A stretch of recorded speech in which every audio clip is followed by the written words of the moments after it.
The Witch of Blackbird Pond, Chapter 11.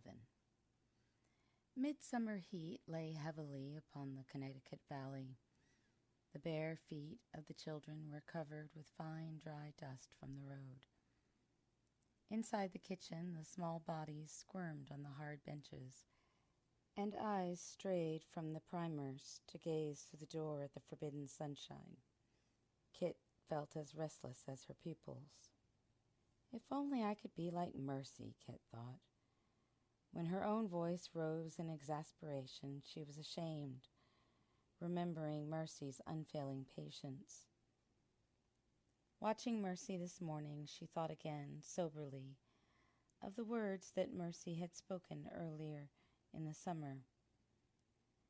There had been a rare afternoon when Judith had invited Kit to go with some other girls of the town to pick flowers and picnic along the shore of the river. At the last moment, Kit had turned back to Mercy and cried impulsively, "Oh, if only you could go too, Mercy! How can you bear it, always staying behind?" And Mercy had answered serenely, "Oh, I settled that a long time ago. I remember it very well. Father had carried me to the doorstep, and I sat there watching the children playing a game in the road. I thought of all the things I would never be able to do. And then I thought about the things that I could do. Since then, I've just never thought much about it." Teaching the children was certainly something that Mercy could do, with love and skill. And yet, Kit often wondered, what was it worth, all this work to master their letters?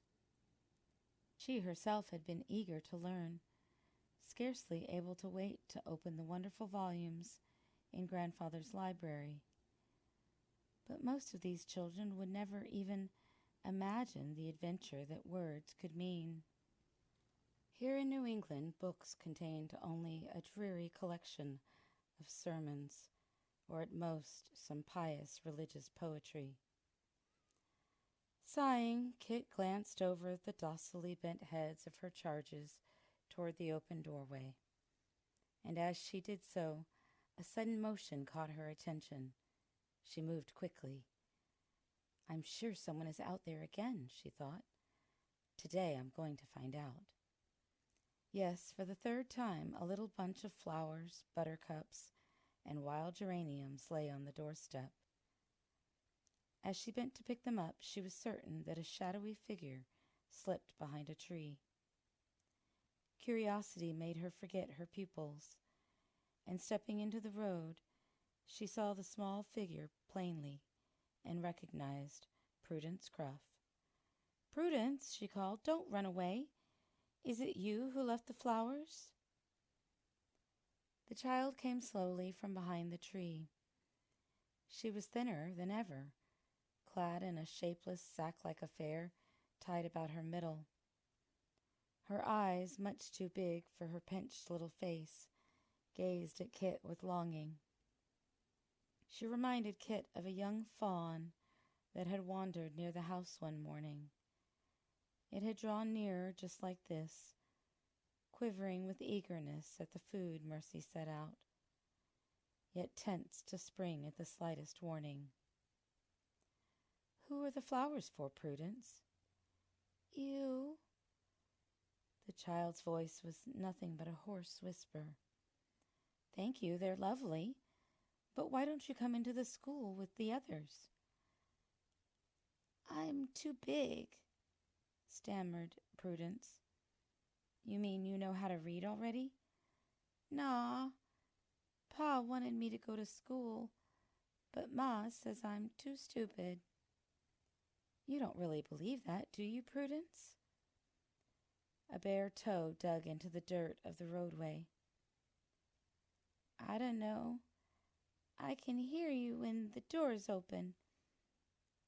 I bet I could learn as good as them." "Of course you could, and you ought to. Why don't you come in with me right now and see how easy it is?" Prudence shook her head violently. Somebody tell on me. What if they did? Ma'd cane me.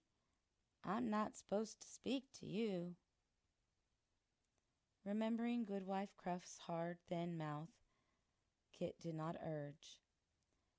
Prudence, she suggested instead. You could learn to read by yourself if you really wanted to. I haven't any horn. Kit remembered something. Is there a place where you could meet me where no one would tell on you? She asked. Can you get to the meadows? Prudence nodded. Nobody cares where I go, just so's I get the work done, she said. Then, if you'll try to meet me there this afternoon, I'll bring you a horn book, and I'll teach you to read some of it. Will you come? If I get finished, Prudence breathed. You know the path that leads from South Road over to Blackbird Pond? Prudence gulped. The witch lives down there. Don't be silly. She's a gentle old woman who wouldn't harm a field mouse. Anyway, you don't need to go that far. There's a big willow tree just down the path. I'll wait for you there. Will you try? The struggle behind those round eyes hurt to watch. Maybe, whispered Prudence, and then she turned and ran. Kit walked slowly back into the schoolroom. What excuse could she make to get into her trunks today? At the bottom of one of them, she had remembered, was a little horn book. It had been a present, brought from England by friends of her grandfather's. It was backed by silver filigree, underlaid with red satin, and it had a small silver handle. She'd never really used it. She remembered how she had astonished the visitors by reading every letter straight off, but she had cherished the gift for its delicate craftsmanship. What a pity every child couldn't learn to read under a willow tree, Kit thought a week later. She and Prudence sat on a cool, grassy carpet. A pale green curtain of branches just brushed the grasses and threw a filigree of shadows, as delicate as the wrought silver on the child's face. This was the third lesson. At first, Prudence had been speechless. In all her short life, the child had seldom seen, and certainly never held in her hands, anything so lovely as the exquisite little silver hornbook. For long moments she had been too dazed to realize that the tiny alphabet fastened to it was made up of the same A's and B's and AB's that she had overheard through the school doorway. But now, by this third meeting, she was drinking in the precious letters so speedily that Kit knew she must soon find a primer as well. "'Tis getting late, Prudence. I don't want you to get into trouble, and I must go back too." The child sighed and held out the hornbook obediently. "That is yours, Prudence. I meant it for a present for you." "She'd never let me have it," the little girl said regretfully. "You'll have to keep it for me." Kit made a decision. She had been wanting an excuse to take Prudence to Hannah. She had a feeling that the child needed that comforting refuge even more than she did herself. "I know what we'll do," she suggested. "We'll leave the book here with Hannah. Then any time you want to use it, you can come and get it from her." Terror blanched the child's face. "Prudence, listen to me. You're afraid of Hannah because you don't know her, and because you've heard things that just aren't true." "She'll cut off my nose if I go near her." Kit laughed, then took the child's hands in her own and spoke as earnestly as she knew how. "You trust me, don't you?" The small head nodded solemnly. "Then Then come with me and see for yourself. I promise you, on my honor, nothing will hurt you." The bony hand in hers was trembling as they walked down the grassy path, but Prudence stepped resolutely beside her. Kit's heart ached suddenly with pity and gratitude at such trust. "I've brought another rebel to visit you," she announced as Hannah came to the door.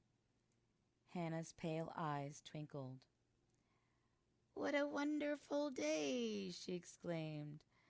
"4 new kittens, and now visitors. Come and see." Under a corner of the cabin, on a pile of soft grass, the great yellow cat curled protectively around 4 tiny balls of fluff. Her topaz eyes glowed up at them, and her purr was boastful. Completely disarmed, Prudence went down on her knees. "Oh, the dear little things," she whispered, reaching one reverent finger. "2 black ones, and 1 striped, and 1 yellow one." Over her head, Kit and Hannah smiled. "If thee is very, very careful, thee can pick one up and hold it," Hannah told her. With the black kitten cradled in her hands, Prudence watched them find a safe corner for the hornbook. "Thee is welcome any time, child. I'll keep it safe for thee. Now show me what thee has learned today.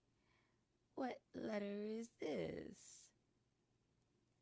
In the clean white sand on the floor, Hannah traced a careful B. Looking at Prudence, Kit held her breath. But there was no trace of fear in those fawn-like eyes as Hannah held out the stick. Boldly, Prudence reached to take it in her own hand, and carefully and proudly she traced the lines herself. "I believe there must be a morsel of blueberry cake for such a smart pupil," praised Hannah. The morsel of cake vanished in a twinkling. "Hannah's magic cure for every ill," Nat had said. "Blueberry cake and a kitten." Kit smiled to see it working its charm on Prudence. But there was an invisible ingredient that made the cure unfailing. The Bible name for it was love. "Why do they say she's a witch?" Prudence demanded as the two walked slowly back along the path. "Because they've never tried to get to know her. People are afraid of things they don't understand. You won't be afraid of her now, will you? You will go to see her when you can, even if I'm not there?" The child considered. "Yes," she said finally. "I'm going back first chance I get. Not just because the horn is there. I think Hannah is lonesome. Of course she has the cat to talk to, but don't you think sometime she must want somebody to answer back?" Watching Prudence scurry off toward home, Kit had a moment's misgiving. As always, she had acted on impulse, never stopping to weigh the consequences. Now, too late, she began to wonder. Had it been fair to draw Prudence into her secret world? She felt completely justified in deceiving her aunt and uncle. They were narrow-minded and mistaken. But the thought of Goodwife Cruff made her shudder. Yet Prudence had looked so miserable. She needed a friend. For a few hours, those wary, anxious eyes had been filled with shining trust and happiness. Wasn't that worth a little risk? Kit shook off her qualms and set her own face towards home and another dull evening. William could talk of nothing but his house these days. Every evening he must report exactly which trees had been cut, which boards fashioned. Today he reported as the family moved inside to escape the twilight mist that rose from the river. He had overseen the carpenter who was splitting the white oaks for the clapboards. "I don't think I've made any mistake in deciding on riven oak," he told them. "Of course, 2 shillings a day is high for a carpenter, but—" Sometimes Kit wanted to stop her ears. Would she have to hear the price of every nail that went into those boards, and every single nail the finest that money could buy? She was tired of the house already before the first board was in place. Judith, however, took a lively interest in such details. She had a flair for line and form and a definite mind of her own, and it was plain, to Kit at least, that as William planned his house, Judith was comparing it, timber for timber, with the house she dreamed for herself. Her purpose was only too apparent as she made adroit attempts to draw John Holbrook into the discussion. "I think you should have one of those new roofs, William," she said now. "Gambrel, they call them. Like the new house on the road to Hartford.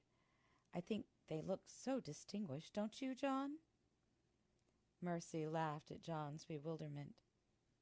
"I don't believe John even notices there's a roof over his head," she teased gently, "unless the rain happens to leak through onto his nose." "And then he'd just pick up his book and move somewhere else," added Kit. William did not smile. He was considering the matter gravely. "Perhaps you're right, Judith. When I ride down Hartford way tomorrow, I'll take a good look at that house. Of course, you never know whether to risk a new style like that." "Oh, for heaven's sake!" Kit gave her yarn an impatient jerk that sent the ball bouncing across the floor. Too tardily, William bent to catch it and had to get heavily down on his knees to retrieve it from under the settle. Now, some men, reflected Kit, could pick up a ball of yarn without looking ridiculous. She thanked him with little grace. It was Mercy, as usual, who quietly steered them into untroubled water. "What did you bring to read us tonight, John?" she inquired. "Judith, light a pine knot for him to see by." In this one thing they were all united. John loved to read out loud, and they were equally happy to listen. For all of them, the days were filled with hard labor, with little enough to satisfy the hunger of their minds and spirits. The books that John shared with them had opened a window on a larger world. Perhaps each of them, listening, glimpsed through that window a private world unknown to the others. Matthew Wood sat scowling, his keen mind challenging and weighing each new thought. Rachel, Kit suspected, welcomed the peace and relaxation of those moments as much as the reading itself. What William thought, it was impossible to discern. Kit often wished that John would read something besides the religious tracts he so admired. But even for her impatient spirits, the beauty of his voice wove a magic spell. Tonight it was poetry. "These were written by a woman in Boston," he explained. "Anne Bradstreet, wife of a governor of Massachusetts. Dr. Bulkeley feels they are worthy to be compared with the finest poetry of England. This is what she writes about the sun. Art thou so full of glory that no eye hath strength thy shining rays once to behold? And is thy splendid throne erect so high as to approach it can no earthly mold? How full of glory then must thy Creator be, who gave this bright light luster unto thee, admired, adored forever be that majesty. Kit's needles moved more slowly. Her jangling nerves relaxed, and as the clear, low voice went on, a contentment wrapped her round like the sunshine in the meadow. John is part of the family already, she reflected. We have all come to love him. Yet I still feel in awe of him, a little. Uncle Matthew thinks he is weak, but I suspect that underneath they are both made of the same New England rock.